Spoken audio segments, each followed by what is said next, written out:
আসসালামু আলাইকুম ওয়া রাহমাতুল্লাহি ওয়া বারাকাতুহু। আপনারা কেমন আছেন সবাই? জানি আপনারা সবাই ভালো আছেন এবং ভালো থাকবেন এই দোয়াই করি। আমিও আছি ভালো, আলহামদুলিল্লাহ আপনাদের দোয়ায়। তাছাড়া অনেকদিন পর চলে আসলাম ব্যাক বাংলাদেশ। বাংলাদেশের যে সেই আর্মির মিউজিয়ামটা এখনও দেখানোর পুরোটা শেষ হয় নাই, কারণ আমি বলেছিলাম যে টিকিট কেটে যখন ঢুকিয়েছিলাম তো পুরোপুরি দেখবো, প্লাস আমি আপনাদেরকেও দেখাবো।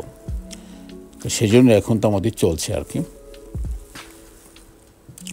সব দিকে যেতে হয়, সব দিক দিকে ঘুরে আসতে হয়। আবার একসাথে কন্টিনিউ দেখতে গেলেও ভালো লাগে না, তো মিক্স কাবিয়ে কখনো এদিকে কখনো ওদিকে মিলিয়ে দেখাচ্ছি আর কি। দেখার মতো জায়গা, সত্য কথা যেটা কি, আমি সত্য আমার লাইফে অনেক কিছু দেখেছি, কিন্তু এত সুন্দর করে মানে মিউজিয়ামটা তৈরি করেছে যেখানে অনেক কিছু জানার এবং দেখার আছে। যদি না যেতাম আমি কিছুই জানতে পারতাম না, বুঝতে পারতাম যে বাংলাদেশে আমার একটা, শুধু এটা না, শুধু বাংলাদেশে না, এরকম মিউজিয়াম প্রত্যেকটি ওয়ার্ল্ডের ক্যাপিটালে আছে। মানে এখানে ইউরোপে মনে করেন যে সেকেন্ড ওয়ার্ল্ডের পর যে কী হয়েছিল, ওই সময়টা কেমন কী ছিল, বা তারপর কী হয়েছে, বা আগে পিছনে সব কিছু মিলিয়ে একটা মিউজিয়াম তৈরি করা হয়। সেই মিউজিয়াম ডিটেলস লেখা থাকে যেভাবে এটা করছে। তাই আমি দেখে অবাক, অ্যাকচুয়ালি আমার কাছে খুবই ভালো লাগছে যে আমি কী বলবো, এত সুন্দর এত পরিষ্কার পরিচ্ছন্ন যাকে বলার বাইরে। মানে আমি দেখে রীতিমতো অবাক। আমি অনেক খুশি যে একটা অজানা জিনিস আমি দেখতে পেরেছি। অবশ্যই তার ক্রেডিট যে আমার শালাকে, সেই আমাকে এখানে নিয়ে আসছে। সে বলো তুলো ভাই, এই জায়গাটা যদি না দেখেন তাহলে অনেক বড় একটা মিস করবেন। যেহেতু আপনি আসছেন দেশ ঘোরার জন্য, তো এই জায়গাটা আপনি আপনাদেরকে দেখিয়ে দিই, চলেন একদিন সময় করে। তারপর চলে আসলাম। অ্যাকচুয়ালি দেখার মতো জায়গা, আমি কখনো বলবো না যে এই জাদুঘরের কথা। এবং আমি এটাই বলবো যে আপনারাও যান, দেখে আসুন, ভালো লাগবে।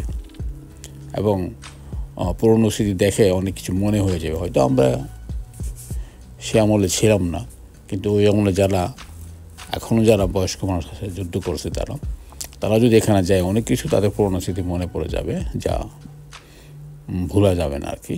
অনেক কিছুই আছে এখানে গেলে বুঝতে পারবেন আর কি। তা দেখতেছেন তো, খুবই পরিষ্কার পরিচ্ছন্ন, খুবই সুন্দর একটি জায়গা, সুন্দর একটা পরিবেশ। মানে লোকজন কম থাকাতে আমার জন্য সুবিধা হয়েছে যে আমি সুন্দরভাবে ভিডিও করতে পারতেছি, কোনো সমস্যা হচ্ছে না। লোকজন বেশি থাকাতে করতে পারতাম না, অনেকে অনেক রকম প্রশ্ন করতো, কেন ভিডিও করছেন, নানান প্রশ্নের সময় হয়ে যায়। সব জায়গায় বিভিন্ন জায়গায় যখন ভিডিও করতে যাই এই ধরনের সমস্যা পড়ে যায় আমরা।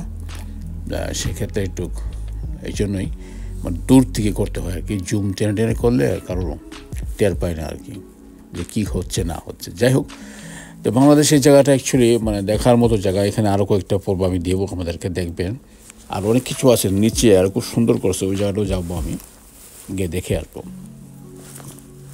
যদি এখন খুব তাড়াতাড়ি করছি, কারণ সময় কম, সেজন্য আর কি একটু তাড়াতাড়ি আমরা ঘুরবো, ঘুরে শেষ করবো, তারপর তো ফিরতে হবে, তাই না? সেজন্য আর কি। তাই মোটামুটি আমি যতটুকু করেছি, আমি যাই কিছু দেখেছি সব করে আমি আমাদেরকে শেয়ার করবো, চিন্তা করবেন না। আর আপনারা যদি কেউ আসতে চান, এসে ঘুরে যেতে পারেন, ভালো লাগবে ইনশাআল্লাহ। কারণ জায়গাটাই এমন, খুবই সুন্দর জায়গা, নিজের চোখে দেখলে অনেক ভালো লাগবে, অনেক কিছু আছে। যাই হোক, তো ভালো থাকবেন, আবারও দেখা হবে ইনশাআল্লাহ। আসসালামু আলাইকুম ওয়া রাহমাতুল্লাহি ওয়া বারাকাতুহু।